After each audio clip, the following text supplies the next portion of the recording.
Alice rentrait du travail ce jour-là. Son mari, Julien, travaillait d'équipe le matin et n'était pas attendu avant 19 heures. Alice flânait tranquillement en ville, s'arrêta à l'épicerie pour acheter quelques bricoles, tout en réfléchissant au dîner, et finit par arriver à la maison.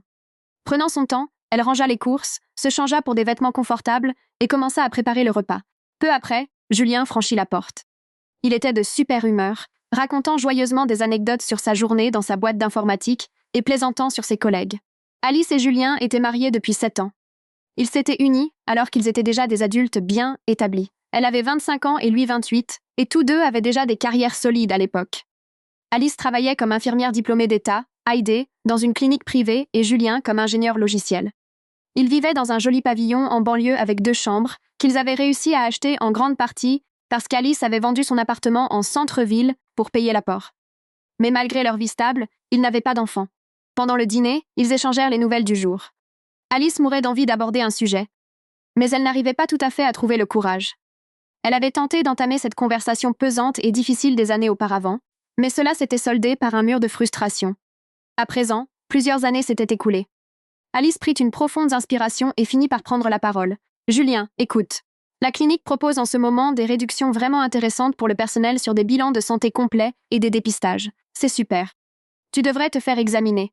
La santé, c'est important, » répondit son mari en prenant une bouchée. « Je fais un bilan tous les ans. Ce n'est pas ce que je veux dire. Julien, allons nous faire examiner ensemble. Un bilan complet de fertilité. Cela fait 7 ans que nous sommes ensemble et toujours pas d'enfant. Je veux tellement être maman. » Julien fronça les sourcils et posa sa fourchette. « Nous en avons déjà parlé. Nous en avons parlé il y a 3 ans. Si nous sommes tous les deux en parfaite santé, pourquoi est-ce que ça ne marche pas? Allez, faisons simplement les tests. Je n'ai pas envie de subir une procédure humiliante juste pour que tes collègues chuchotent tant dans mon dos quand je viens te chercher au travail. Réfléchis-y, Alice. Mais de quoi parles-tu? Tu as entendu parler du secret médical RGPD? Il y a la confidentialité des patients et l'éthique médicale. Personne ne saura rien. Arrête ça. Alice, je sais que je vais bien. J'attrape à peine un rhume. Nous mangeons bien. Je fais du sport. Ce n'est peut-être tout simplement pas encore le moment. Julien, c'est différent. Je t'en supplie. Ne veux-tu pas être père? Border un bébé? Pousser une poussette dans le quartier? Jouer dans le jardin? Nous rêvions de cela ensemble. Alice insista, refusant de reculer. Julien soupira de nouveau, regardant sa femme de l'autre côté de la table. Elle n'était plus la fille insouciante et facile à vivre qu'elle était autrefois, mais elle restait sa famille. Après une longue pause, il céda. Très bien, d'accord. Faisons le test pour que tu puisses voir que nous allons tous les deux parfaitement bien. Mais je ne le fais que pour que tu laisses tomber le sujet. Le visage d'Alice s'éclaira d'un sourire radieux. Merci, je prendrai les rendez-vous pour la semaine prochaine. Je m'assurerai que ce soit un jour où ton emploi du temps est léger. Son humeur remonta instantanément en flèche. La semaine suivante fut chargée, mais elle réussit à fixer leurs rendez-vous respectifs. Julien ronchonna d'abord et essaya même de se désister, mais il finit par se rendre à la clinique. Les tests prirent quelques jours, mais les résultats demandaient un peu plus de temps. Cette même semaine, Julien fut débordé au travail. Son équipe avait une échéance cruciale, ce qui signifiait qu'il faisait des doubles journées, rentrant tard, mangeant un dîner rapide et s'écroulant immédiatement. À cause de cela, Alice alla chercher les résultats seule. Elle s'assit dans le bureau du médecin pendant qu'il feuilletait l'épais dossier de rapport d'analyse. Levant les yeux par-dessus ses lunettes, il sourit. « Eh bien, Alice, je ne peux que vous féliciter. Vos analyses sont impeccables. Il n'y a pas un seul facteur qui vous empêcherait de devenir mère. » Alice sourit de soulagement. « Et mon mari? Quels sont ses résultats? Il n'a pas pu venir aujourd'hui à cause du travail. Voyons voir, Julien. » Le médecin commença à étudier le dossier de son mari. Il fronça les sourcils, soupira, feuilleta plusieurs pages, revint en arrière et vérifia certains chiffres. « Quelque chose ne va pas? » Le sourire disparut de son visage, remplacé par une expression anxieuse. « Oui, » répondit doucement le médecin. « Alice, le fait est que votre mari ne peut pas avoir d'enfant. »« Quoi, en êtes-vous absolument sûre ?» Des larmes lui montèrent immédiatement aux yeux. « À mon grand regret, oui. Tous les tests le confirment. Son nombre de spermatozoïdes est à 0. » Alice posa plusieurs questions complémentaires, mais le verdict resta inchangé. Julien était stérile. Alice sortit du bureau, remercia la réceptionniste comme dans un état second, et s'assit sur un canapé dans le hall. Elle ressentait un mélange chaotique d'émotions. Du soulagement de ne pas être le problème, du désespoir pour leur avenir et une profonde déception. Peut-être que Julien avait raison, pensa-t-elle. Peut-être qu'il n'aurait pas dû faire les tests. L'ignorance était une bénédiction. Au moins, ils auraient eu de l'espoir. Puis une autre pensée la frappa. Et s'il s'agissait d'une erreur? Les mélanges en laboratoire arrivaient, n'est-ce pas? Mais elle s'obligea rapidement à rejeter ce déni. Il n'y avait pas d'erreur. Julien et elle n'auraient jamais d'enfants biologiques ensemble, mais des gens menaient des vies bien remplies sans enfants. Essaya-t-elle de rationaliser? Le plus difficile, cependant, était de trouver comment le dire à son mari. Cela briserait absolument son ego. Voulant protéger ses sentiments, elle prit une décision pesante. Elle lui dirait que leurs deux résultats étaient tout à fait normaux. Ce soir-là, quand Julien rentra enfin, elle lui dit son mensonge. Tu vois, je te l'avais dit. Nous allons tous les deux très bien, juste du temps et de l'argent gaspillé. Eh bien, au moins maintenant nous en sommes sûrs. Son cœur était lourd et douloureux, mais elle refusait de briser son moral. Ils avaient survécu à ces 7 dernières années, et ils survivraient aux suivantes. La vie finit toujours par s'arranger. L'emploi du temps épuisant de Julien se poursuivit. Alice s'inquiétait pour lui, mais il balayait ses inquiétudes d'un revers de main. Le projet était exigeant, et il n'y avait pas d'autre solution. Même leur intimité physique s'était complètement tarie. Au début, Alice n'y prêta pas beaucoup d'attention, car elle digérait encore la nouvelle dévastatrice du médecin. Plus tard, Julien l'évitait activement, mettant cela sur le compte de l'épuisement. Leur vie sexuelle devint inexistante, et les espoirs d'Alice pour une sorte de miracle fondirent comme neige au soleil de printemps. La seule personne avec qui Alice partageait sa douleur était sa meilleure amie d'enfance, Léa. Elles étaient devenues inséparables au collège, et leur lien n'avait fait que se renforcer. Même si leurs chemins avaient divergé après le lycée, elles étaient restées proches. Léa travaillait dans un salon de coiffure haut de gamme. Elle avait un talent naturel pour le stylisme, et son carnet de rendez-vous était généralement complet 2 mois à l'avance. Elle aimait vraiment son métier. Léa avait été mariée et avait divorcé 2 fois, et elle avait un fils de 12 ans issu de son premier mariage nommé Théo. Théo était un super gamin, très indépendant.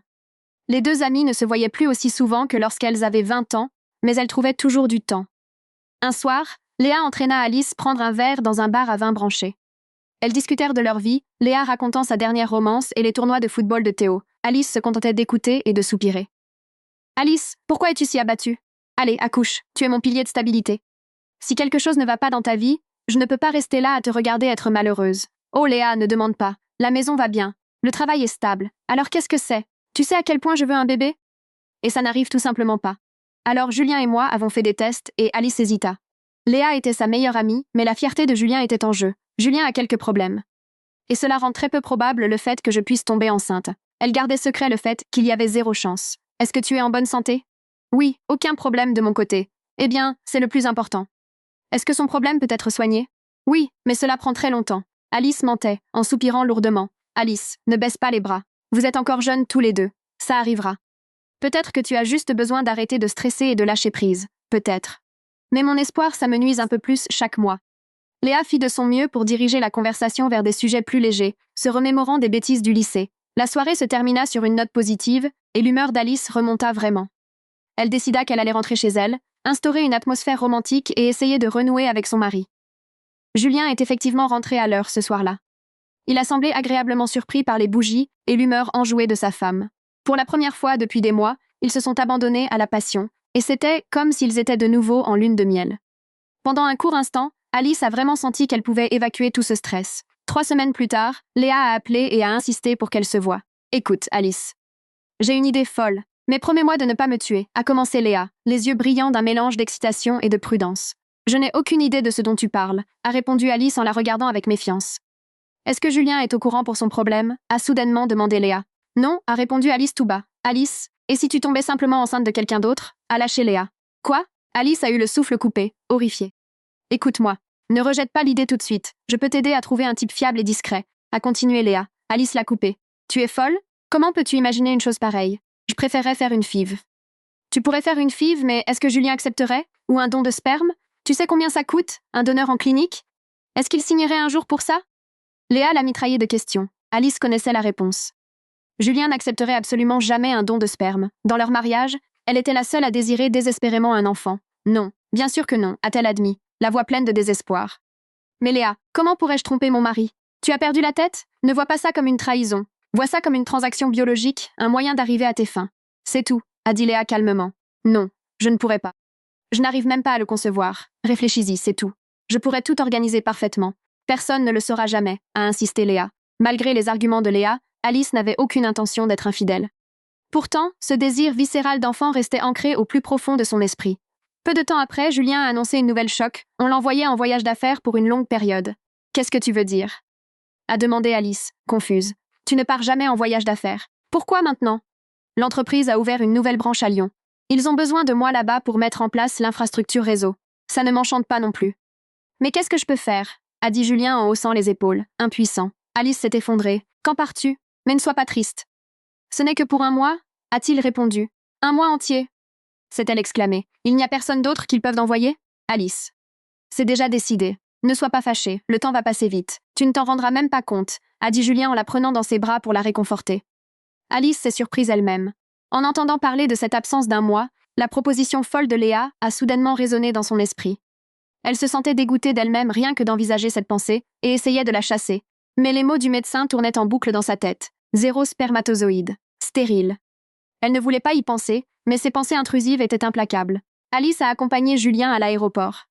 Entre ses gardes à la clinique, les tâches ménagères et les sorties avec ses collègues, elle restait occupée, mais il lui manquait toujours. Ils n'avaient jamais été séparés aussi longtemps de tout leur mariage.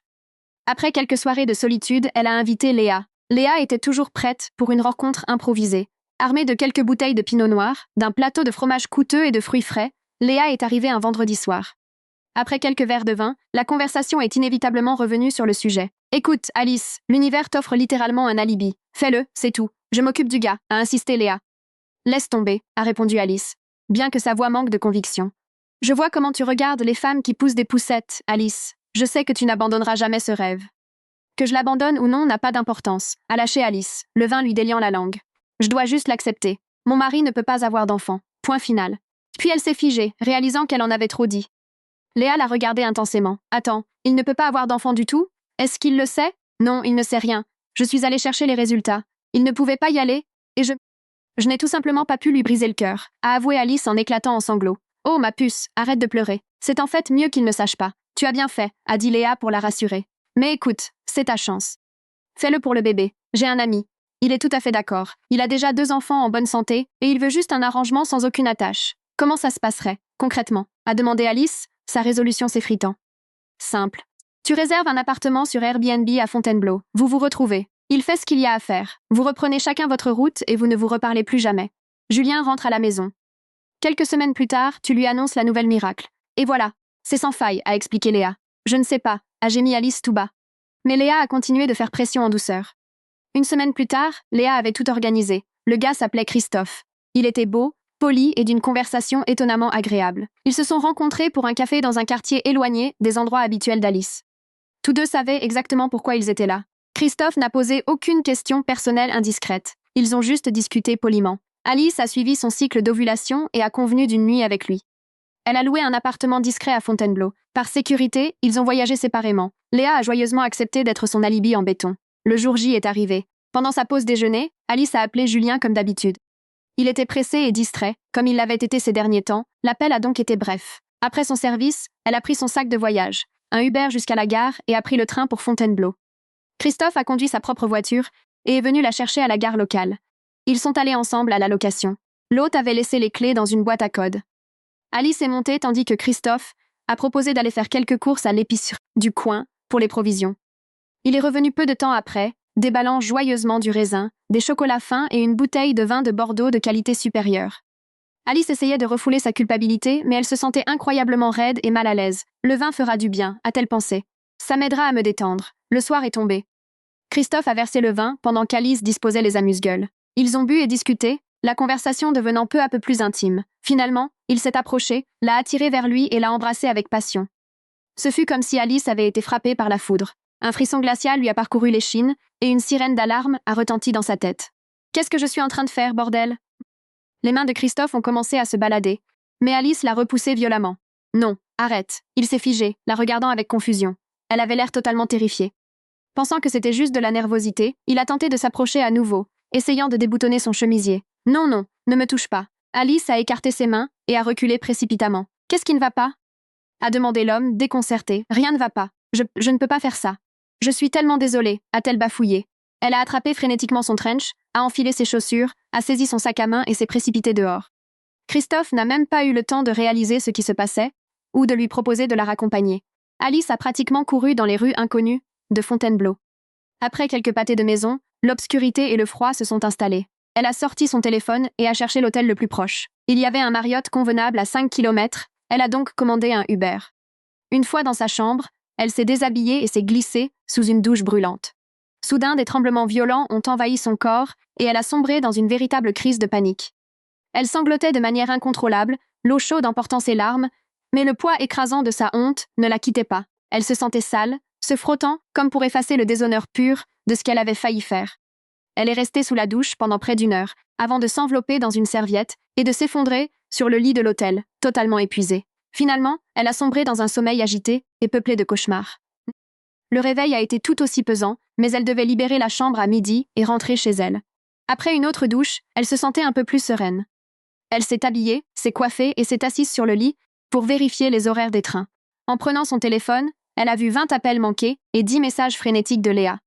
Mince, je l'avais complètement oublié, a marmonné Alice en composant le numéro de son amie. Léa a décroché à la première sonnerie. Alice, enfin? Tu es folle? Je n'ai pas dormi de la nuit. J'ai failli appeler la police il y a 10 minutes. Où es-tu? Qu'est-ce qui s'est passé? Christophe m'a appelé, il avait l'air totalement paniqué, il m'a dit que tu t'étais littéralement enfui dans la nuit. Est-ce que ça va? A hurlé Léa dans le combiné. Oui, Léa, ça va. Je suis à l'hôtel, a répondu Alice d'une voix éteinte. Alice, qu'est-ce qui s'est passé? A demandé Léa, le ton s'adoucissant jusqu'à un murmure. Je n'ai pas pu le faire. C'était comme si j'étais électrocutée. Je suis désolée, Léa, a avoué Alice. Non, c'est moi qui devrais m'excuser de t'avoir entraînée dans ce pétrin. Je suis un idiot. Oui, je regarde les horaires de train là. Je vais rentrer. Tu veux que je vienne te chercher à la gare? Léa me l'a proposé. Non merci, j'ai vraiment juste besoin d'être seule en ce moment. Ils se dirent au revoir et Alice consulta l'application de transport. Le prochain train n'était que dans 4 heures. Elle quitta l'hôtel et décida de tuer le temps en déjeunant dans un petit café voisin, dont elle avait vu de bons avis en ligne. Elle marcha dans les rues de banlieue. Le temps était fidèle à lui-même, changeant, un soleil perçant à travers les nuages 1 minute, une petite pluie froide la suivante. Tout ce qu'Alice voulait, c'était être dans son propre pavillon, attendre le retour de son mari et expier d'une manière ou d'une autre l'immense culpabilité qui l'écrasait, même si elle n'était pas passée à l'acte. Elle atteignit le petit bistrot chaleureux, entra et regarda autour d'elle. C'était relativement calme avec beaucoup de tables libres. Alors qu'elle balayait la salle du regard pour choisir une place, ses yeux s'arrêtèrent sur quelque chose et elle se figea, comme si elle venait de voir un fantôme. Elle cligna des yeux, secoua la tête et regarda à nouveau. Assis dans un box isolé vers l'arrière, tournant le dos à l'entrée, se trouvait son mari, Julien. Il n'y avait aucun doute sur sa nuque ou sa veste préférée. Mais il n'était pas seul. Assise en face de lui se trouvait une jeune femme, à peine 20 ans. Ils étaient plongés dans une conversation animée, riant ensemble, complètement coupés du monde. Alice eut le souffle coupé. Se forçant à rester calme, elle se glissa discrètement dans le box adjacent, séparé par une haute cloison en bois. Il ne pouvait pas la voir, mais elle entendait chaque mot. Un serveur s'approcha d'Alice pour lui tendre un menu. Ne voulant pas que sa voix soit reconnue, elle se contenta de pointer une salade sur la carte et murmura sa commande de boisson. Le serveur hocha la tête et partit. Alice pressa son dos contre la cloison et écouta. « Alors, elle croit vraiment que tu es à Lyon ?» demanda la jeune fille d'un ton moqueur. « Ouais, je passe des appels très courts pour qu'elle ne se doute de rien, » répondit Julien. « Ne traîne pas trop pour le divorce. Il faut que tu le fasses pendant que j'en suis encore au début de ma grossesse. Mon oncle m'a promis un fonds fiduciaire énorme si je m'y prends bien, » ajouta la fille. « Quel genre de fonds ?» demanda Julien, intrigué. « Je t'ai parlé de l'oncle Gérard, le frère de ma mère. C'est ce promoteur immobilier richissime. Jamais marié, il travaille tout le temps. Il s'en est toujours voulu que ma mère m'ait élevée seule. Alors, il a pratiquement agi comme un père pour moi, mais il est très vieille école, obsédé par les valeurs familiales traditionnelles.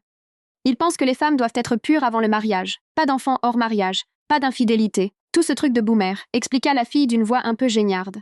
Alors, qu'est-ce qu'il a dit? Il a dit, Chloé, si tu te poses, que tu te maries correctement et que tu as un bébé dans le cadre d'un mariage légitime, je te mettrai à l'abri pour la vie. Un appartement de luxe en centre-ville, une nouvelle voiture, tout ce que tu veux. Mais garde une réputation impeccable. Donc, tu dois vraiment te dépêcher avec le divorce. Je ne peux pas me permettre un scandale en ce moment, insista Chloé. Julien eut un rire sombre. Imagine seulement à quel point ma femme va être choquée quand elle apprendra que tu es enceinte et qu'on va se marier.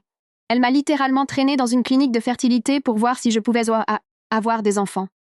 Elle n'arrêtait pas de pleurer en disant qu'elle était en parfaite santé. Elle était probablement stérile depuis le début et essayait de me mettre ça sur le dos. Mais regarde-moi. Je vais être papa. Il avait l'air incroyablement suffisant. Le serveur posa discrètement le plat d'Alice. Elle lui fit un signe de tête bref. Alice avait l'impression de ne plus pouvoir respirer. Quelques heures plus tôt, elle se noyait dans la haine d'elle-même pour avoir simplement envisagé l'infidélité. Pendant ce temps, son mari avait inventé un voyage d'affaires d'1 mois pour pouvoir jouer à la famille avec sa maîtresse d'une 20aine d'années. Mais soudain, une pensée brutale la frappa. « Attends, il est stérile. » Elle picora mécaniquement sa salade, s'efforçant d'entendre la suite. « Eh bien, je suis bel et bien enceinte. Quel que soit le problème de ta femme, c'est son histoire, » dit Chloé avec mépris. « D'ailleurs, dès que le divorce sera prononcé, je te présenterai à l'oncle Gérard. Tu as déjà entendu parler de Gérard Hayes. Il possède la moitié de l'immobilier commercial de la ville. » « Je ne crois pas, non. Mais s'il faut le faire, on le fera. Mes vacances se terminent dans 2 semaines. Je rentrerai, je lui dirai que c'est fini, et je lancerai la procédure. Le seul truc ennuyeux, c'est la maison. On l'a achetée après notre mariage. Donc, diviser la valeur nette va prendre des mois au tribunal. Julien. Alice faillit s'étouffer avec un crouton. Laisse-lui ce pavillon en banlieue stupide. Je te le dis, si tu fais bonne impression à l'oncle Gérard, il va nous acheter un penthouse. Qui se soucie d'un pavillon en banlieue? Railla Chloé. Alice avait l'impression d'être piégée dans un mauvais feuilleton. Elle ne pouvait pas croire que c'était sa réalité. Il lui fallut toute sa volonté pour ne pas se lever, marcher vers leur box, leur vider son verre d'eau glacée sur la tête et hurler la vérité sur ses dossiers médicaux pour que tout le restaurant l'entende. Mais elle se força à rester froide et calculatrice. Elle devait sortir du café sans être vue et rentrer chez elle. La chance était de son côté. Julien demanda l'addition et paya pendant qu'Alice faisait face au mur. Ils ne virent que le dos d'une femme blonde en sortant.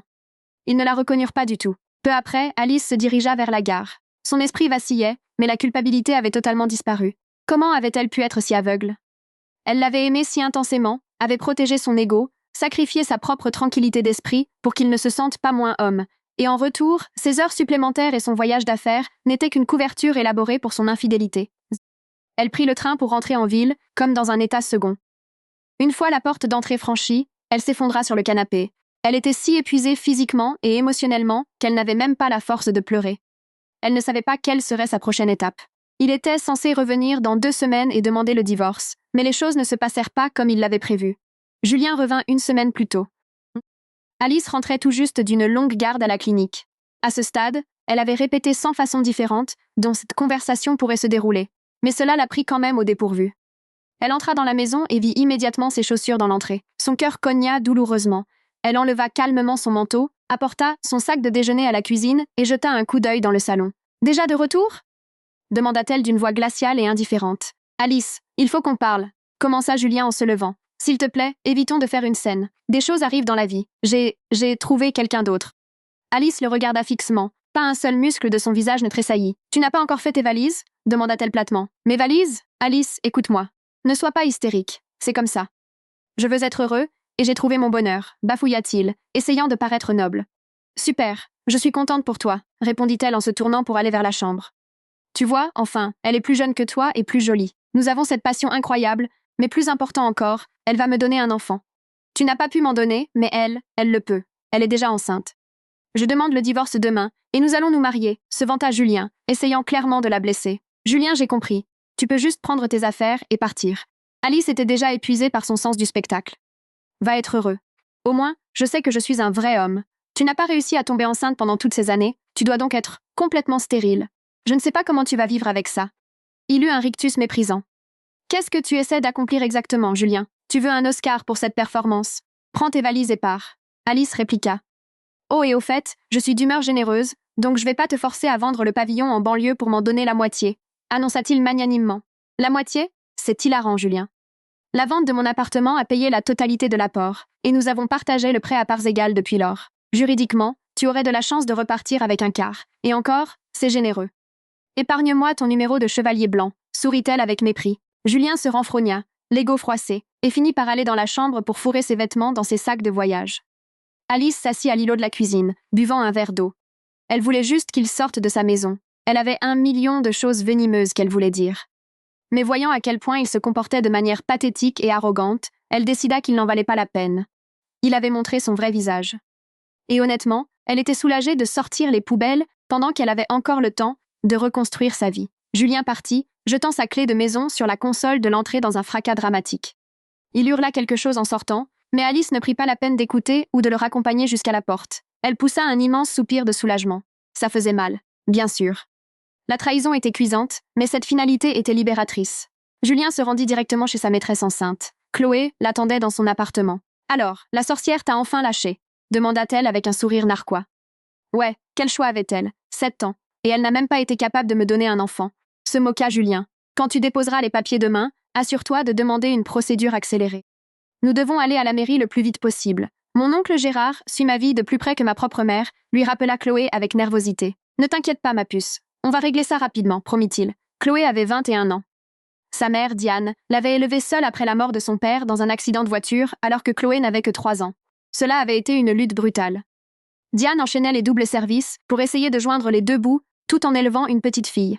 Son frère aîné, Gérard, était immédiatement intervenu pour l'aider. Il adorait sa petite nièce et la gâtait outrageusement. La vie personnelle de Gérard était une tragédie. C'était l'homme d'une seule femme. Des années auparavant, il avait demandé la main de l'amour de sa vie, mais à l'époque, il était fauché. Elle l'avait rejeté pour épouser un concurrent riche. Ce chagrin d'amour avait dévasté Gérard, mais l'avait aussi stimulé. Il s'était jeté à corps perdu dans l'immobilier, avait bâti un empire et déversé toute son affection paternelle sur sa nièce. Lui et Diane avaient essayé d'inculquer de bonnes valeurs à Chloé, lui enseignant que l'honnêteté et le travail acharné étaient primordiaux. Gérard avait promis d'assurer à Chloé une vie confortable, à condition qu'elle reste sur le droit chemin. Chloé avait à peine obtenu son diplôme de fin d'études et avait essayé d'entrer dans une école d'esthétique, mais rester debout toute la journée l'ennuyait. Elle s'en plaignit à son oncle, qui lui versa une allocation. Elle dépensa tout l'argent, dut retourner travailler, détesta cela et réalisa rapidement qu'il existait des moyens bien plus faciles de soutirer de l'argent à des hommes plus âgés et riches. Elle commença à fréquenter les bars des hôtels haut de gamme, sortant avec des cadres fortunés. Beaucoup d'entre eux avaient l'âge de Gérard, assez vieux pour être son père. Mais Chloé s'en moquait. La plupart étaient mariés, et, pour eux, elle n'était qu'une distraction amusante et naïve. Elle cachait complètement sa double vie à sa famille. Pour l'oncle Gérard, elle était toujours sa douce et innocente petite fille. Finalement, elle rencontra Julien. Honnêtement, il ne l'intéressait pas tant que ça. Il n'était pas millionnaire. Il ne pouvait pas l'emmener en week-end à Courchevel, ni lui acheter des bracelets Cartier. Elle le gardait surtout parce qu'elle s'ennuyait. Mais pour Julien, cette jeune fille pétillante était un boost pour son ego. Alice était devenue trop familière, trop responsable. Alice était intelligente, mature, tenait la maison impeccablement et cuisinait des repas incroyables. Mais elle lui tenait tête. Chloé flattait simplement son ego, et l'écart d'âge lui donnait l'impression d'être un dieu. Quand Chloé annonça soudainement qu'elle était enceinte, le sens des responsabilités latentes de Julien se réveilla. Il n'avait pas vraiment voulu faire exploser son mariage. Mais sa conscience ne lui permettait pas d'abandonner une jeune femme de 20 et 1 an portant son enfant. De plus, la promesse de l'argent de son oncle rendit le saut beaucoup plus facile. En réalité, quand Chloé avait découvert qu'elle était enceinte, elle avait paniqué. Après avoir fait une échographie et calculé les dates, elle avait réalisé exactement qui était le père. Georges, le vice-président marié d'une énorme entreprise de logistique avec qui elle couchait depuis 2 mois. Georges était grossier et n'avait fait aucune promesse, mais il payait généreusement son allocation. Elle lui annonça la nouvelle, espérant un gros chèque. Comme on pouvait s'y attendre, Georges lui jeta une liasse de billets, lui dit de se rendre dans une clinique d'avortement et lui promit que si elle le contactait à nouveau, il lui ruinerait la vie. Terrifiée, Chloé changea de stratégie. Elle lui dit fièrement qu'elle n'avait pas besoin de son argent sale et sortit en trombe. Ayant besoin d'un bouc émissaire rapidement pour garantir l'héritage de son oncle, elle mit la grossesse sur le dos de Julien. Il y crut dur comme fer. Il était ravi à l'idée d'être fertile, alors que sa femme était celle qui était défaillante. Quelques jours plus tard, Alice et Léa étaient assises chez Pizza Pino, partageant une pizza margarita. « Julien et moi divorçons », dit Alice nonchalamment. « Quoi » s'exclama Léa, manquant de faire tomber sa part. « Il m'a quittée pour une autre femme. Une fille de 21 ans, continua Alice en sirotant son thé glacé. « Tu te moques de moi » demanda Léa, le regard incrédule. Alice esquissa un petit sourire malicieux. « Et elle est enceinte. » Léa en resta bouche bée. « Alice, c'est une blague ?»« Non, c'est 100% vrai, » dit-elle calmement. « Mais Alice, tu m'as littéralement dit qu'il était... » Léa s'interrompit, les yeux écarquillés. « Il l'est, mais il ne le sait pas. J'ai menti pour protéger son fragile petit ego. » Et cette gamine a manifestement sauté sur l'idiot le plus crédule pour jouer au papa de l'enfant de je ne sais qui. Et Julien est si fier de lui. Léa, c'est honnêtement la chose la plus drôle que j'ai jamais vue. « Alors, qu'est-ce que tu vas faire ?» demanda Léa. « Laissez le divorce se conclure. »« Je ne me bats pas pour le garder, » répondit Alice. « Mais tu dois lui dire la vérité. Tu dois les démasquer, » insista Léa, tremblant presque de colère. « On verra, songeait Alice. Pas tout de suite. Laissons-les se marier. Laissons-les jouer à la petite famille heureuse pendant quelques mois. Ensuite, je lâcherai la bombe. » En 1 mois, le divorce fut prononcé. Julien, porté par ses délires de grandeur, essaya de lancer quelques piques verbales supplémentaires à son ex-femme pendant la médiation. Mais Alice l'ignora simplement, gardant la tête haute. Elle s'adapta lentement à sa nouvelle vie de célibataire. Elle allait au travail, voyait ses collègues, mais les soirées étaient incroyablement solitaires. La période des fêtes approchait, et l'idée de passer Noël et le Nouvel An, seule dans sa maison vide, lui serrait le cœur. Léa avait été peu présente ces derniers temps, mais pour une bonne raison. Les choses avec Matt étaient devenues sérieuses. Matt avait fait sa demande, mais Léa avait hésité compte tenu de son passé amoureux. Cependant, Matt s'était montré persévérant, de la meilleure des manières. Il s'était lié d'affection pour Théo, allant à ses matchs et l'aidant pour ses devoirs de maths. Il traitait Léa comme une reine, l'entourant d'un amour chaleureux et stable qu'elle n'avait jamais connu avec ses ex. Léa finit par dire oui. Ils eurent une cérémonie rapide au début du mois de décembre et emménagèrent ensemble. « Qu'est-ce qu'on fait pour le réveillon du Nouvel An ?» demanda Matt à sa nouvelle épouse un soir. « Je ne sais pas. mais je pense à Alice. Je ne veux pas qu'elle reste seule dans cette grande maison. On peut imaginer quelque chose de spécial pour elle? Demanda Léa. Absolument. On ne peut pas laisser ta meilleure amie en plan. Invitons-la ou offrons-lui un cadeau incroyable. Qu'est-ce qu'elle a toujours voulu? Demanda Matt. Ça sonne cliché, mais elle a toujours voulu un chien, dit Léa pensivement. Pendant ce temps, Julien et Chloé préparaient les fêtes. Immédiatement après que le divorce de Julien a été acté, ils se rendirent à la mairie et se marièrent civilement, utilisant la grossesse de Chloé comme excuse pour ne pas faire de grande réception. Diane, la mère de Chloé, était extrêmement mal à l'aise face à toute cette situation. Elle pensait que Julien était trop vieux pour sa fille et n'avait manifestement pas le genre d'argent que Chloé avait l'habitude de dépenser.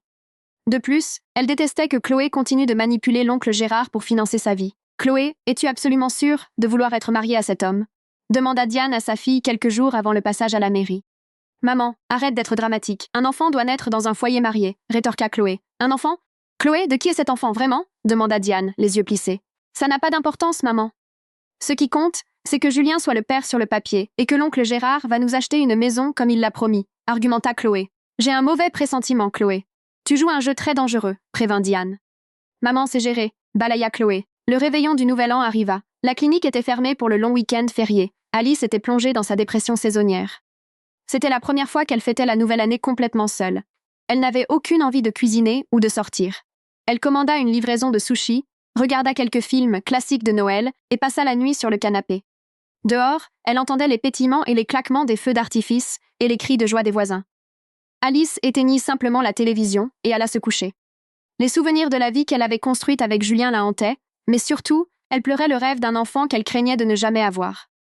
À l'autre bout de la ville, Julien et Chloé recevaient pour le réveillon. Chloé s'était investie pour préparer un immense buffet de côtes de bœuf, purée de pommes de terre et hors d'œuvre. « Julien, débouche le champagne et mets-le au frais, » ordonna-t-elle. « Je n'aime même pas le champagne, » se plaignit-il. « Eh bien, moi j'aime ça. Rafraîchis-le, c'est tout, trancha-t-elle. Tu as seulement le droit d'en boire » demanda-t-il en regardant son ventre. « Oh mon Dieu, Lydie Spencinq, qui t'a mise en cloque » demanda-t-il d'une voix froide et dure. « Qu'est-ce qui se passe » cria-t-elle. « Ce qui se passe, c'est que tu t'es joué de moi. Tu t'es fait mettre enceinte par le premier venu. Tu avais besoin d'un pigeon et tu t'es dit que j'étais assez stupide pour marcher. »« Je sais tout, » cracha-t-il. « Tu es folle? C'est ton bébé. Est-ce que tu paniques et que tu essaies de te défiler? Je te faisais confiance. Je pensais que tu étais un homme mûr. » Chloé se couvrit le visage et commença à simuler des sanglots. « Arrête ton cinéma, Chloé. Tu sais pertinemment qu'il n'est pas de moi, » dit fermement Julien. « Pourquoi dirais-tu une chose pareille? Parce que je suis stérile, médicalement. J'ai 0 spermatozoïde. Je ne peux pas avoir d'enfant. C'est pour ça que mon ex-femme et moi n'en avons jamais eu. Et toi? Tu avais juste besoin d'un idiot, hurla-t-il, sa colère explosant enfin. Il se leva, attrapa son sac de sport dans le placard et commença à y jeter ses vêtements. « Julien, arrête. Où vas-tu » Chloé paniquait, lui attrapant le bras. « Lâche-moi! Tu n'es qu'une imposture » grogna-t-il en se dégageant. Il franchit la porte, commanda un Uber et prit une chambre dans un hôtel du centre-ville. Chloé faisait les 100 pas dans l'appartement, se rongeant les ongles. Stérile? Comment l'a-t-il découvert? Pourquoi maintenant? Elle était terrifiée, mais elle savait qu'elle ne pouvait pas avouer. Oncle Gérard l'anéantirait littéralement. Pendant ce temps, la vie d'Alice était paisible. Cooper devenait un chien fantastique. Un samedi matin, elle le promenait au parc canin local. Cooper reniflait joyeusement les buissons quand il poussa soudain un jappement aigu et agonisant. Alice accourut. « Cooper, qu'est-ce qui ne va pas ?» Elle le vit lever sa patte avant, en gémissant. Il y avait une bouteille de bière brisée cachée dans l'herbe, et sa patte saignait abondamment. Paniquée, elle prit le chien de 14 kilos dans ses bras, sans se soucier du sang qui tachait sa veste en laine affaissée. Elle sortit son téléphone et chercha le vétérinaire d'urgence le plus proche. Il y avait une clinique à seulement 4 pâtés de maison. Elle parcourut la distance presque en courant. Elle fit irruption dans le hall de la clinique. C'était un samedi et la réceptionniste était à l'arrière. Entendant le vacarme, un homme de grande taille en blouse sortit. « Qui avons-nous là ?» demanda-t-il d'une voix calme et autoritaire. « S'il vous plaît, docteur. » Il s'est coupé la patte sur du verre. « Il y a tellement de sang, » supplia Alice. « Amenez-le directement ici. Vous pouvez enlever votre manteau et vous laver les mains, » dit le vétérinaire en prenant Cooper pour l'emmener en salle de soins.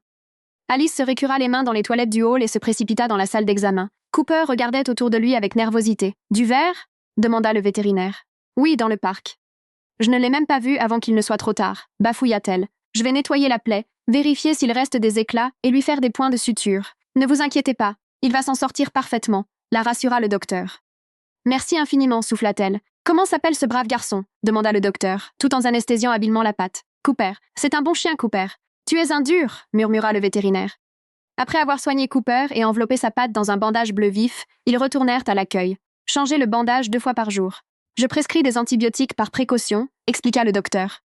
Alice acquiesça, serrant Cooper contre elle. Elle régla la facture. Le docteur lui remit le reçu puis, la regardant droit dans les yeux, lui tendit une carte de visite. Docteur Kevin Morel, pouvait-on y lire? Et quel est votre nom? Demanda Kevin avec un sourire chaleureux. Alice, répondit-elle doucement, rougissant légèrement avant de partir. De retour dans son enfer personnel, Chloé n'avait pas dormi depuis des jours. Julien n'avait ni appelé ni envoyé de SMS. Désespérée, elle finit par l'appeler. Il ignora les premiers appels, mais finit par décrocher. « Julien, s'il te plaît, rentre à la maison. »« Ça suffit maintenant, pleurnicha-t-elle. Je t'ai dit que nous allons divorcer, répondit-il froidement.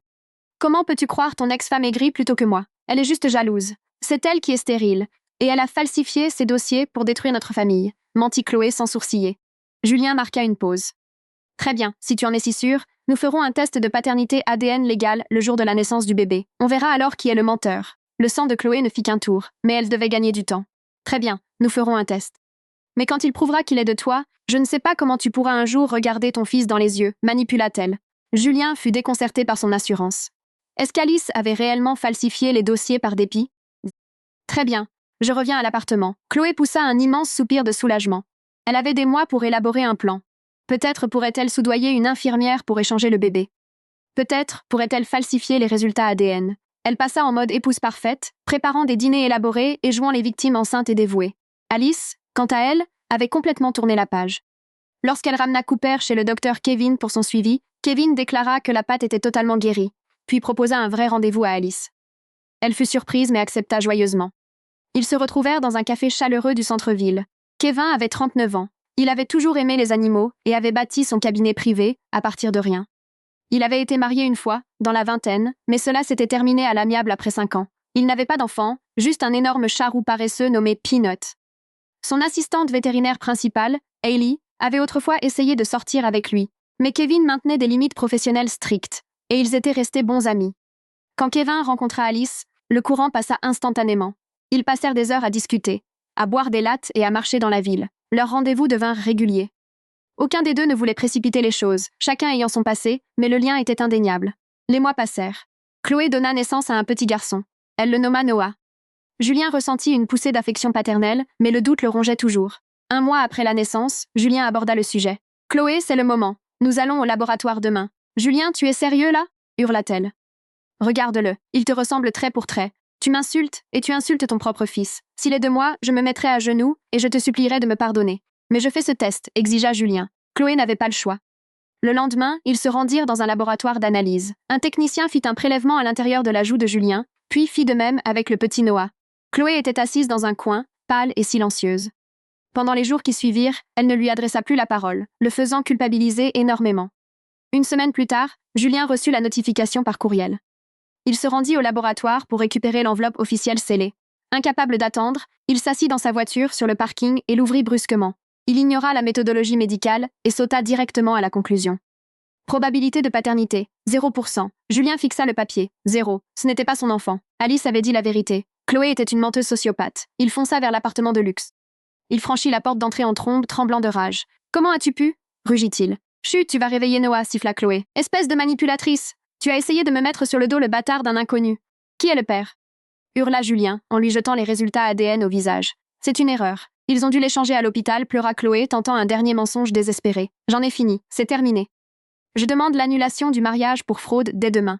Bonne chance pour obtenir une pension alimentaire, car légalement, je n'ai rien à voir avec lui, ricana Julien, faisant ses bagages pour la 2e fois cette année. « Julien, s'il te plaît. Qu'est-ce que je vais dire à l'oncle Gérard » hurla-t-elle de terreur. « Dis-lui la vérité. Que sa précieuse nièce si pure est une menteuse et une traîtresse, » dit Julien en claquant la porte derrière lui. Chloé s'effondra sur le sol, sanglotant hystériquement. Les retombées furent dévastatrices. Julien rompit légalement tout lien avec l'enfant. Quand l'oncle Gérard l'apprit, sa fureur fut biblique. « Je t'ai acheté cet appartement pour ma famille légitime. Tu m'as menti. Tu t'es déshonoré. Et tu as essayé de piéger un homme, » lui cria Gérard dans le salon. « Fais tes valises. Tu retournes vivre chez ta mère. Je verserai une allocation de base pour les nécessités de l'enfant, mais la belle vie est finie. Si je te surprends à nouveau dans une boîte de nuit ou au bar d'un hôtel, je te coupe les vivres complètement. » Chloé fut forcée de retourner dans la maison étroite de Diane. Sans nounou ni argent illimité, la maternité la frappa de plein fouet. Noah avait des coliques et Chloé ne dormait plus du tout. Diane travaillait à plein temps et ne pouvait pas rester debout toute la nuit. 3 mois plus tard, Diane rentra du travail au son des hurlements de Noah. Elle lâcha son sac à main, courut dans la chambre du bébé et trouva le petit seul dans son berceau avec une couche souillée. Chloé était introuvable. Diane changea et nourrit Noah, le berçant pour l'endormir. Elle essaya d'appeler Chloé, mais tomba directement sur la messagerie. En entrant dans la chambre de Chloé, Diane remarqua un morceau de papier sur la commode. « Maman, je suis désolée. Je ne peux plus faire ça. Je ne suis pas faite pour être mère. Je ne l'aime pas. Et honnêtement, je lui en veux. Chaque fois que je le regarde, je me sens piégée. Ne me cherche pas. Je recommence à zéro ailleurs. Chloé. » Diane fondit en larmes. Elle a immédiatement appelé Gérard. Il est arrivé, dégoûté mais résolu. Diane a demandé la garde d'urgence, a pris un congé familial et a fini par demander la déchéance totale des droits parentaux de Chloé. Cela brisait le cœur de Diane de savoir qu'elle avait élevé une fille capable d'un tel abandon. Mais elle a déversé tout son amour sur son petit-fils. Gérard a pris ses responsabilités, jouant le rôle de grand-père, s'assurant que le petit ne manque de rien. Mais cette fois, il serait élevé avec une discipline stricte. Un an plus tard, Alice et Léa se promenaient dans le parc, poussant des poussettes de luxe. Elles étaient tombées enceintes à 1 mois d'intervalle. Léa avait une petite fille nommée Harper et Alice avait un petit garçon nommé Liam. La vie d'Alice était un rêve. Elle et Kevin s'étaient mariés lors d'une magnifique cérémonie dans le jardin. Cooper le beagle et Peanut le chat étaient finalement devenus les meilleurs amis du monde, régnant sur la maison. Matt et Théo formaient le duo père-fils parfait et Léa n'avait jamais été aussi heureuse. Quant à Julien, la réalité l'avait frappé de plein fouet, seul, humilié et vivant dans un appartement médiocre. Il a essayé de ramper pour revenir vers Alice.